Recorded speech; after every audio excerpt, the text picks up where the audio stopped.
시진핑 중국 국가주석이 취임 후 처음으로 국빈 방한을 해서 박근혜 대통령과 정상회담을 가졌습니다. 네, 두 정상은 공동 기자회견을 열었는데요. 북핵 문제와 일본의 우경화 행보 등에 대한 정상회담 결과를 발표했습니다. 네, 이 전문가와 함께 이번 한중 정상회담에서 논의된 결과 자세한 의미 분석해 보도록 하겠습니다. 네. 김한권 아산정책연구원 지역연구센터장 자리 함께했습니다. 자, 어서 오십시오. 네, 안녕하세요. 안녕하세요. 네. 이 한중 정상회담, 단독 정상회담이어서 이 확대 정상회담이 좀 길어지다 보니까 이 한중 공동 정상 기자회견이 당초 예정된 시각보다 1시간 늦게 시작이 돼서 조금 전에 이제 끝이 나지 않았습니까? 일단 가장 눈에 띄는 게 이 북핵과 관련해서 이 확고히 반대한다는 입장을 담았더라고요. 이 부분 상당히 좀 의미가 있지 않나 싶은데 그 부분 더 짚고 또 얘기를 하시죠. 우선 북핵 문제는 한중 사이에서뿐만 아니라 미국, 일본 등 주변 국가들 모두가 관심을 가졌던 문제라고 볼 수 있습니다. 네. 이미 발표 이전에 한국은 북핵 불용이라는 정확한 표현을 원했고요. 네. 중국은 한반도 비핵화라는 표현을 원해서 양국 간에 많은 논의가 있었는데요.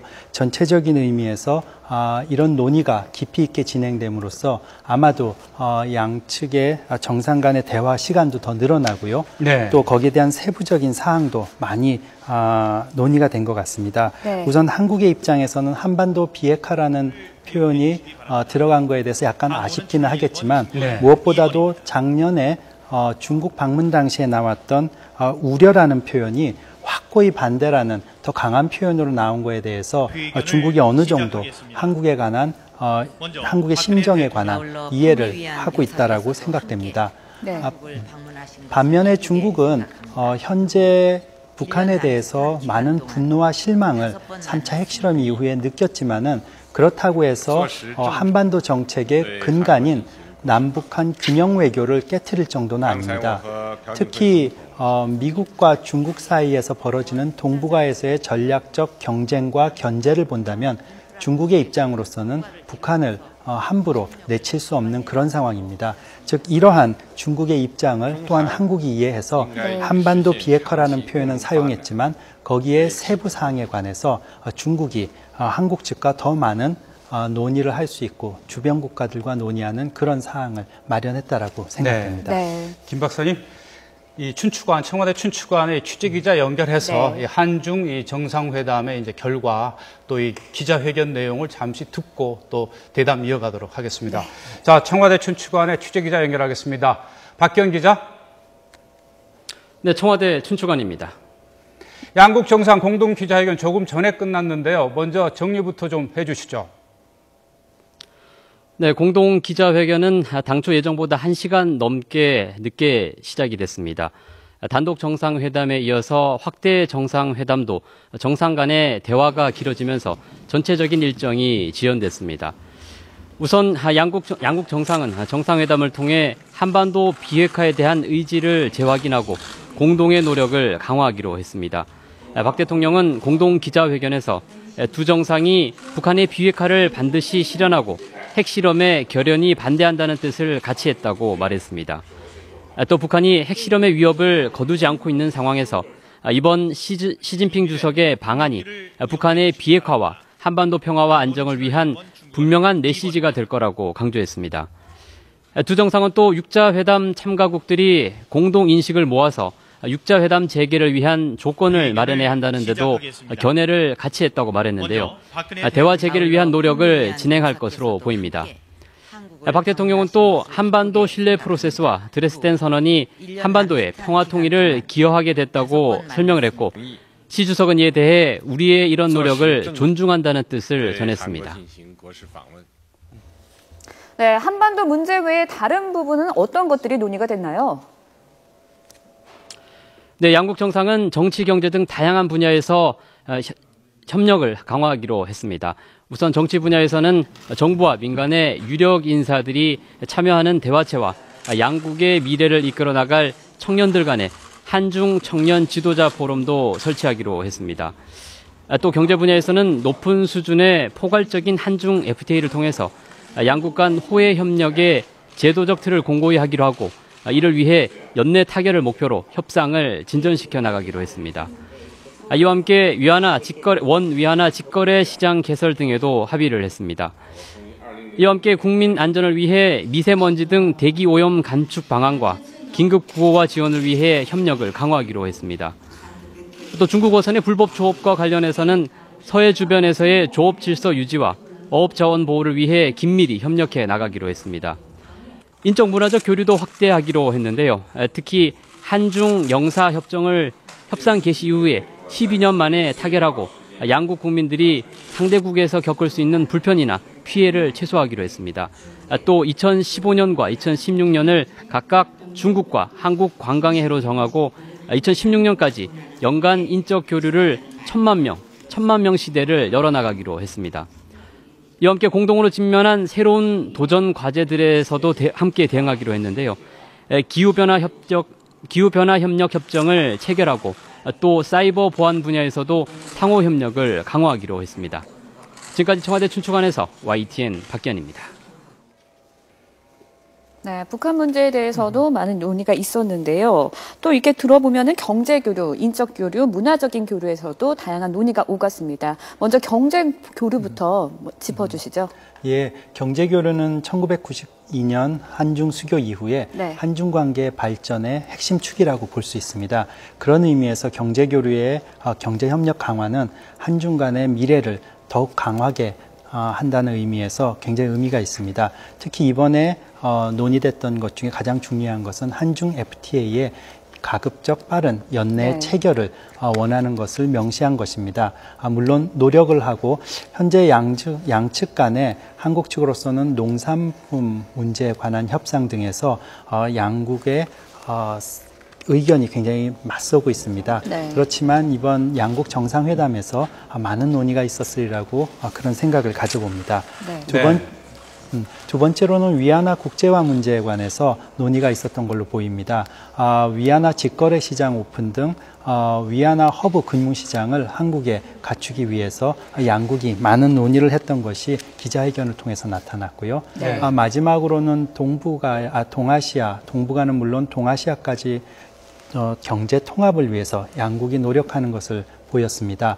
특히 중국의 아시아 인프라 투자은행 설립에 관해서 한국이 깊은 논의와 지지를 보낸 것은 향후 아시아 경제 통합에 있어서도 양국이 많은 협력을 할 것이라고 그런 논의가 있었던 것으로 생각됩니다. 네. 네. 그런가 하면 또 정치 분야에서도 많은 논의가 있었는데요. 한중 청년 지도자 포럼을 설치하기로 했다고 하는데 이게 맞습니다. 구체적으로 어떤 내용인가요? 예, 저번에 작년 6월에 박근혜 대통령께서 북경을 방문했을 당시에는 인문 유대 강화 차원에서 한중 청소년 교류가 논의됐었습니다. 네. 그런데 이번에는요, 굉장히 여러 분야에서 청년 교류에 관한 부분이 나타납니다.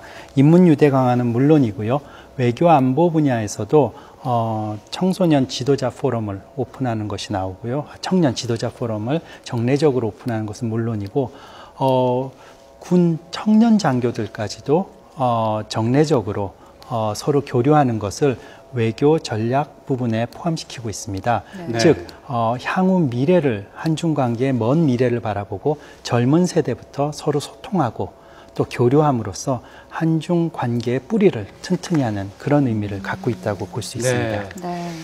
이 한중 수교 22주년을 맞아서 특히 이제 시진핑 주석은 취임 이후 처음으로 북한보다 먼저 우리나라를 찾아서 뭐 미국은 물론 뭐 일본 또 북한도 상당한 주목을 하고 있는데 특히 이 우리나라와 이 중국 간의 이 전략적 협력 동반자 관계를 이번에 더욱더 내실화하고 더욱더 두텁게 했고요.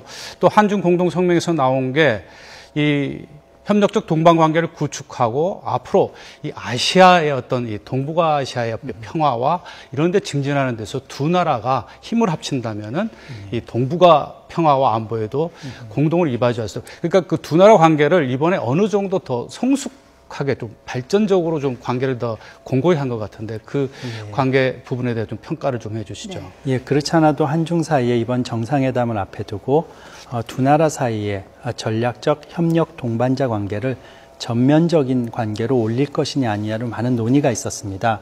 이번 문구에서는 기존에 유지됐던 전략적 협력 동반자 관계라는 표현을 그대로 유지했지만 기자회견의 내용을 보면 전면적인 분야에서 협력을 심화한다는 내용을 의미 있게 담고 있습니다. 이 전면적의 의미는 단지 경제, 인문, 유대, 사회, 정치 차원이 아니라 군사 안보적인 차원까지 합해지기 때문에 앞으로 한중 간에 이런 다방면에서의 협력 강화를 하겠다는 두 정상 간의 강한 의지가 나타나고 있습니다. 네. 이것이 중요한 것은 현재 동북아에서 나타나는 갈등과 견제에 의미를 두고 있다고 보면 되겠습니다.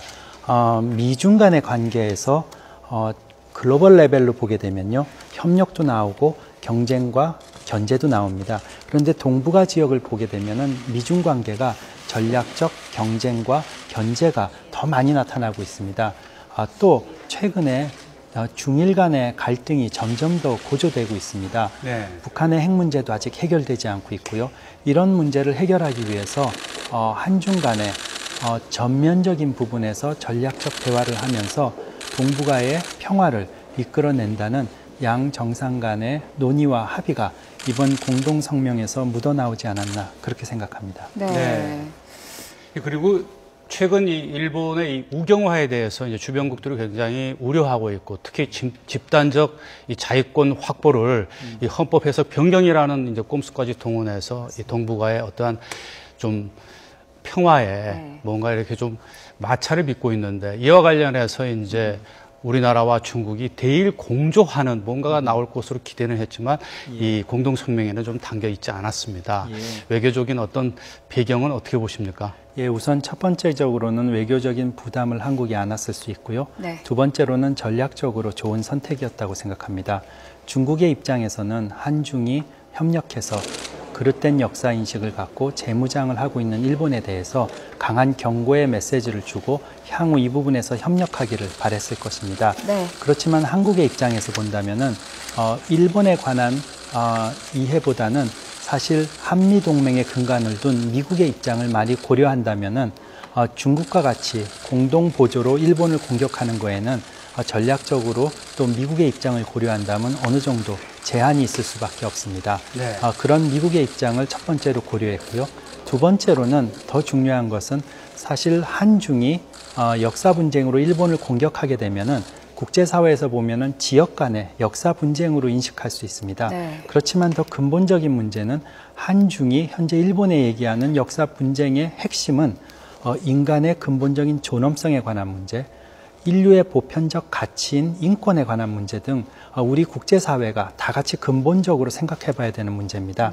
그러므로 한중이 협의해서 일본을 때린다라는 그런 모습을 보이기보다는 한중이 각자의 의견을 개진하면서 국제사회에 어필하고 무엇을 우리 국제사회가 정말로 이 역사 문제에서 이해해야 되는가를 알리는 것이 전략적으로 훨씬 유리하지 않았나 그렇게 생각하기 때문에 좋은 선택이었다고 생각합니다. 네, 지금까지 김한권 아산정책연구원 지역연구센터장과 함께 양국 정상의 공동기자회견에 대해서 자세한 이야기 나눠봤습니다. 오늘 도움 말씀 고맙습니다. 고맙습니다.